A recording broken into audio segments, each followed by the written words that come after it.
Hello all. இந்த YouTube channel வந்து ஒரு education related YouTube channel. So இன்னொரு யூடியூப் சேனலாக எஜுகேஷன் ரிலேட்டடாக அப்படின்னு நினச்சிட வேணாம். ஸோ எஜுகேஷன் ரிலேட்டடாக எத்தனை யூடியூப் சேனல் இருந்தாலும் அதில் தப்பில்லை. ஏன்னா ஒரு கான்செப்டை நீங்கள் லேர்ன் பண்ணுறது, அதுக்கடுத்து அன்லேர்ன் பண்ணுறது, அதுக்கடுத்து ரீலேர்ன் பண்ணுறது. ஸோ அதான் ட்ரூ எசன்ஸ் ஆஃப் எஜுகேஷன். ஒரு விஷயத்தை கற்றுக்குறோம், அதை ஒருத்தவங்க வேறு விதமாக சொல்லுவாங்க. ஓ அப்படியா நம்ம யோசிப்போம். இன்னொருத்தவங்க இன்னொரு விதமாக சொல்லும்போது அந்த கான்செப்ட் திருப்பி நம்மளோட பிரெயினில் ஃபர்தராக என்ஹான்ஸ் ஆகும். அதனால் எஜுகேஷன் ரிலேட்டடாக எத்தனை யூடியூப் சேனல் வந்தாலும் அதில் தப்பே இல்லை. ஸோ இந்த சேனலோட பேர் பார்த்திங்கன்னா இன்டர்பிரேட்னா என்னென்னா அதோட உண்மையான அர்த்தத்தை புரிஞ்சுக்கிறது. சிம்பிளி மெமரைஸ் பண்ணாமல் ஒரு கான்செப்டை ஒரு ஃபார்முலா கற்றுக் கொடுக்குறாங்க, அதை மெமரைஸ் பண்ணாமல் அப்படின்னா என்ன சொல்லுது, ஏன் அதை ஃபர்ஸ்ட் ஆஃப் ஆல் கண்டுபிடிச்சாங்க. ஏன்னா எந்த கான்செப்டும் மேலேருந்து யாரும் கடவுளை யாரோ தந்துடுறதில்ல, மனுஷங்க தான் கண்டுபிடிச்சது. ஸோ ஏதோ ஒரு காரணத்துக்காக தானே அதை கண்டுபிடிச்சிருப்பாங்க. ஸோ ஏன் கண்டுபிடிச்சாங்க, எதுக்காக கண்டுபிடிச்சாங்க, இதனால தான் இது யூஸ் ஆகுதா அப்படின்னு அது உண்மையான அர்த்தத்தை புரிஞ்சுக்கிறது தான் இன்டர்பிரேட். ஸோ அதனால தான் இந்த சேனலுக்கு வந்து பேர் இன்டர்பிரேட். எக்கச்சக்க கான்செப்டை நம்ம அதோட உண்மையான அர்த்தம் புரிஞ்சுக்காமல் மனப்பாடம் பண்ணியிருப்போம். ஸோ அதில் சில கான்செப்ட்ஸ் அப்படின்னா என்ன அப்படின்னு எக்ஸ்பிளைன் பண்ணுறதுக்காக தான் இந்த சேனல். மொமெண்ட் ஆஃப் பிரில்லியன்ஸ்னு ஒன்று இருக்குது. நம்ம ஒரு கான்செப்டை என்னன்னு தெரியாமல் மனப்பாடம் பண்ணிவிட்டு அப்புறம் அதை அப்படின்னா என்ன தான் அதை வச்சு சம் வந்துக்கிட்டே இருக்கே அப்படின்னா என்னென்னா தெரிஞ்சுப்போம் அப்படின்னு சொல்லி நம்ம ஒன்றா தேட ஆரம்பிப்போம். யூடியூப்பில், குவாராவில் அப்படி நிறையா சோர்ஸஸில் தேட ஆரம்பிப்போம். கடைசியாக அந்த ஒரு மொமெண்ட்டில் இதானா அது அப்படின்னு புரிஞ்சுப்போம். அதான் மொமெண்ட் ஆஃப் பிரில்லியன்ஸ். அந்த மொமெண்ட்டை அட்டைன் பண்ணுற அந்த ஃபீலிங் இருக்கு இல்லையா, அது வந்து நம்மளால் சொல்ல முடியாது. ஸோ அந்த மொமெண்ட் ஆஃப் பிரில்லியன்ஸை உங்களுக்கெல்லாம் கொடுக்கணுன்னு தான் நான் ஆசைப்பட்றேன். அப்படியே ஒரு கான்செப்ட் இன்றைக்கி பார்க்கலான்னா எதுலேருந்து நான் ஸ்டார்ட் பண்ணலான்னு நினைக்கிறேன்னா, மொமெண்டம்ன்ற கான்செப்டெல்லாம் படிச்சிருப்பீங்க இல்லையா. மொமெண்டமோட ஃபார்முலா தெரியும், P=mv. பட் அது என்ன சொல்லுது, எதுக்காக அதை கண்டுபிடிச்சிருக்கலாம் அப்படின்லாம் தெரிஞ்சிருக்கலாம். பட்டு நான் ஒரு வேர்ஷனில் சொல்கிறேன், அதையும் கேளுங்க, யூஸ்ஃபுல்லாக இருந்தால் அதையும் நான் வச்சுக்கோங்க. ஸோ மொமெண்டம் அப்படின்னா என்னென்னா இம்பேக்ட். ஒரு பாடி மோஷனில் இருக்கும்போது அது எவ்வளோ இம்பேக்ட் க்ரியேட் பண்ணும் வேறு ஒரு பாடி மேலே கொலைட் பண்ணுறது போது, அதான் மொமெண்டம், இம்பேக்ட். அஃப்கோர்ஸ் அதோட ஃபஸ்ட்டு அதை எப்படி டிஸ்கிரைப் பண்ணாங்கன்னா இம்பெட்டியூஸ் அப்படின்ற வார்த்தையில் தான் அதை டிஸ்கிரைப் பண்ணாங்க. இம்பெட்டியூஸ்னால் இம்பேக்ட்னு அர்த்தம்.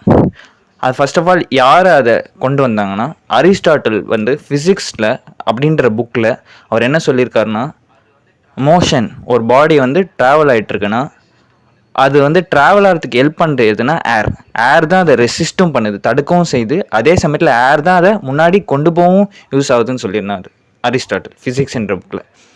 அதை கமெண்ட் பண்ணுற மாதிரி ஆன் ஃபிசிக்ஸ்ன்ற ஒரு புக்கை ஜான் ஃபிலோஃபனஸ்ன்ற ஒருத்தர் எழுதியிருந்தார். அதில் அவர் என்ன சொல்லணும்னா, இல்லை தப்பு, ஏர் வந்து மோஷனை ரெசிஸ்ட் மட்டும்தான் பண்ணும், அதை முன்னாடி எடுத்துகிட்டு போகாது. அப்போ எது அதை முன்னாடி எடுத்துகிட்டு போகுதுன்னா, த்ரோயர். ஒரு பாலை ஒருத்தர் த்ரோ பண்ணுறான்னு வச்சுக்கோங்க, அந்த த்ரோ பண்ணும்போது தான் அந்த மோஷனை அவர் கொடுக்குறாரு அந்த பாலுக்கு. ஸோ அப்போ தான் ஃபர்ஸ்ட் ஆஃப் ஆல் அந்த இம்பெட்டியூஸ் அப்படின்ற வார்த்தையை அவர் கொண்டு வர்றார். Thrower imparting the impetus to the ball அப்படின்னு சொல்கிறாரு. இம்பெட்டியூஸ்னால் இம்பேக்ட். ஸோ ஆனால் அதோட ஃபார்ம்லாம் அவர் எழுதலை. அது ஒரு குவாலிட்டி சம்மந்தப்பட்ட விஷயமாக தான் அவர் கொண்டு வந்தார். அதுக்கப்புறம் அதை பற்றி ஸ்டடி பண்ண after so many years Rene டிஸ்கார்டஸ்னு ஒருத்தர், அவர் தான் நீங்களாம் அந்த படிக்கிற கார்டீசியன் கோஆர்டினேட் சிஸ்டம் கிராஃபில் போட்டிங்கன்னா XY அதை கண்டுபிடிச்சார். அவரோட புக்கில் அந்த இம்பெட்டியூஸ்க்கு ஒரு இன்னொரு நேம் கொடுக்குறாரு, குவான்டிட்டி ஆஃப் த மோஷன். அவர் தான் first to describe the motion as a quantity. எல்லோரும் குவாலிட்டியாக தான் பார்த்தாங்க, இவ்வளோ வேகமாக போகுது, இவ்வளோ கம்மியாக போகுது அப்படின்ற குவாலிட்டியாக தான் பார்த்தாங்க. ஆனால் ரெனி டிஸ்கார்டஸ் தான் ஃபர்ஸ்ட் ஆஃப் ஆல் அந்த மோஷனை குவான்டைஸ் பண்ணார், அதுக்கு ஒரு நம்பர் அசைன் பண்ணார். ஸோ மோஷன் எதெல்லாம் டிபெண்ட் பண்ணியிருக்குன்னு அவர் கேள்வி கேட்டார். ஸோ நீங்களே சொல்லுங்கள், மோஷன் எதெல்லாம் டிபெண்ட் பண்ணியிருக்கலாம்? ஒரு பாடி ட்ராவல் ஆகிட்டுருக்குன்னா எதெல்லாம் டிபெண்ட் பண்ணியிருக்கும்? அதோட ஸ்பீடு, கண்டிப்பாக மோஷன்னாலே அதோட ஸ்பீடு, எவ்வளோ ஸ்பீடாக போகுது அப்படின்றது. ஒரு புல்லட் அதோட சைஸ் ரொம்ப கம்மியாக இருந்தாலும் நம்மளை இம்பேக்ட் பண்ணும்போது அவ்வளோ பெரிய இம்பேக்ட் க்ரியேட் பண்ணுது. அப்போ டெஃபினட்டாக மோஷன் வந்து எதை டிபெண்ட் பண்ணியிருக்குன்னா ஸ்பீடை டிபெண்ட் பண்ணியிருக்கும். ஓகே, வேறு எதை டிபெண்ட் பண்ணியிருக்கும்? அதோட சைஸ்.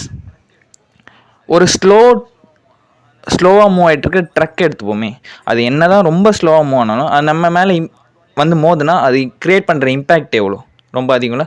அப்போ not only on speed but also on the size of the system. Speed and size ரெண்டுத்தையுமே டிபெண்ட் பண்ணியிருக்கு. ஸோ அதனால தான் மொமெண்டமோட ஃபார்முலா என்னென்னா P is equal to mass into velocity. மாஸ்னா அதோட சைஸ், வெலாசிட்டினா அதோட speed. P is equal to mv. So ஆனாலும் அவர் மொமெண்டம்ன்ற வார்த்தையை அவரில் டிஸ்கிரைப் பண்ணல, just quantity of the motion மட்டும்தான் சொன்னார். ஸோ மொமெண்டம் அப்போ ஃபஸ்ட்டு எங்கே வந்ததுன்னா ஜான் ஜென்னிக்ஸ்ன்ற ஒருத்தர் அவரோட புக்கில் மொமெண்டம் அதுக்கு மேத்தமெட்டிக்கல் அசைன்மெண்ட் கொடுத்தாரு. P is equal to mv. So ஏன் இந்த மொமெண்டம் ரொம்ப இம்பார்ட்டன்னா, மொமெண்டம் தான் very foundation of Newton second law of motion. Newton second of motion உங்களுக்கு தெரிஞ்சுன்னா தெரியும். மொமெண்டம் வச்சு தான் அதை பில்ட் பண்ணியிருப்பார்.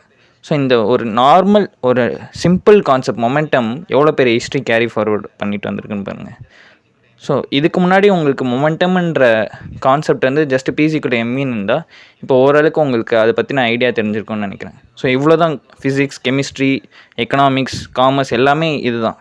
அதோட உண்மையான எசன்ஸ் என்னது அப்படின்னு நம்ம புரிஞ்சுக்கிட்டோன்னா எதையுமே நம்ம மனப்பாடம் பண்ண தேவையில்லை.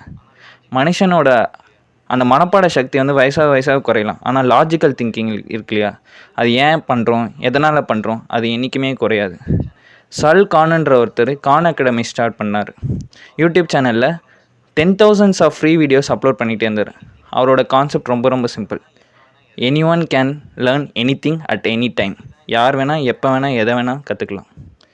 ஸோ இதுதான் இந்த சேனலோட ட்ரூ அப்ஜெக்டிவ். இதே மாதிரி வேறு ஒரு கான்செப்டோட நெக்ஸ்ட் வீடியோவில் நான் உங்களை பார்க்குறேன். தேங்க்யூ.